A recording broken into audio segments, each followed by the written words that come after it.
മുന്നേ ഞാൻ ഇതിനെക്കുറിച്ച് ഒരു വീഡിയോ ചെയ്തിട്ടുണ്ടായിരുന്നു. അപ്പോൾ വളരെ ഇമ്പോർട്ടന്റ് ആയിട്ടുള്ള ഒരു കാര്യമാണ്, അറിയാത്തവർക്ക് വേണ്ടിയിട്ട് നിങ്ങൾ ഇതൊന്ന് ഷെയർ ചെയ്ത് കൊടുക്കുക കേട്ടോ. വീട്ടിൽ ഗ്യാസ് ഉള്ളവരുടെ പ്രത്യേക ശ്രദ്ധയ്ക്ക് എത്രയും പെട്ടെന്ന് തന്നെ നിങ്ങൾ ഈ കാര്യം ചെയ്തു നോക്കുക. കാരണം നമ്മളുടെ സുരക്ഷ നമ്മളുടെ ഉത്തരവാദിത്തമാണ്. എല്ലാ ഗ്യാസ് സിലിണ്ടേഴ്സിനും ടെസ്റ്റ് ഡ്യൂ ഡേറ്റ് ഉണ്ട്. അതായത് ഗ്യാസ് സിലിണ്ടറിന്റെ ഏറ്റവും മുകളിൽ ഒരു ആൽഫബറ്റും ഒരു നമ്പറും കാണാം. ABCD എന്നിങ്ങനെ ഏതെങ്കിലും ഒരു ആൽഫബറ്റ് ആയിരിക്കും ഉണ്ടാവുക. ഇതിൽ A എന്നാണെങ്കിൽ ഒരു വർഷത്തെ ആദ്യത്തെ ക്വാർട്ടർ, അതായത് ജനുവരി തൊട്ട് മാർച്ച് വരെ. B എന്നാണെങ്കിൽ ഏപ്രിൽ തൊട്ട് ജൂൺ വരെയും.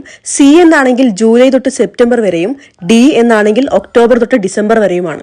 ഇനി ഈ ആൽഫബറ്റിന്റെ തൊട്ടടുത്തുള്ള നമ്പർ ഈ കാണുന്ന സിലിണ്ടറിൽ 30 ആണ്. അതായത് 2030 ഈ സിലിണ്ടർ ടെസ്റ്റ് ചെയ്യണം എന്നാണ് പറയുന്നത്.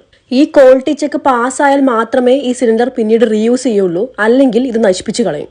ഇനി ചില ഗ്യാസ് സിലിണ്ടറുകളിൽ ഈ ഡേറ്റ് A21 എന്നൊക്കെ ആയിരിക്കും. A21 എന്ന് പറയുമ്പോൾ 2021 ഉദ്ദേശിക്കുന്നത്. അപ്പോൾ ആ സിലിണ്ടറിന്റെ ടെസ്റ്റ് ഡ്യൂ ഡേറ്റ് ആൾറെഡി കഴിഞ്ഞു.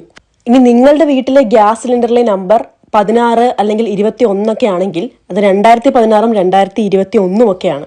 ഇങ്ങനെ കഴിഞ്ഞുപോയ ഡേറ്റ് ആണെങ്കിൽ നിങ്ങളുടെ ഗ്യാസ് സിലിണ്ടർ പൊട്ടിത്തെറിക്കുവാനുള്ള സാധ്യത വളരെ കൂടുതലാണ്. അതുകൊണ്ട് തന്നെ ഉടൻ തന്നെ 1906 എന്ന നമ്പറിൽ വിളിച്ച് കംപ്ലൈന്റ് ചെയ്യുക. കേട്ടില്ലേ? അപ്പോൾ മറ്റുള്ളവർക്കും കൂടെ ഉപകാരമാട്ടെ, ഒന്ന് ഷെയർ ചെയ്ത് കൊടുക്കട്ടോ.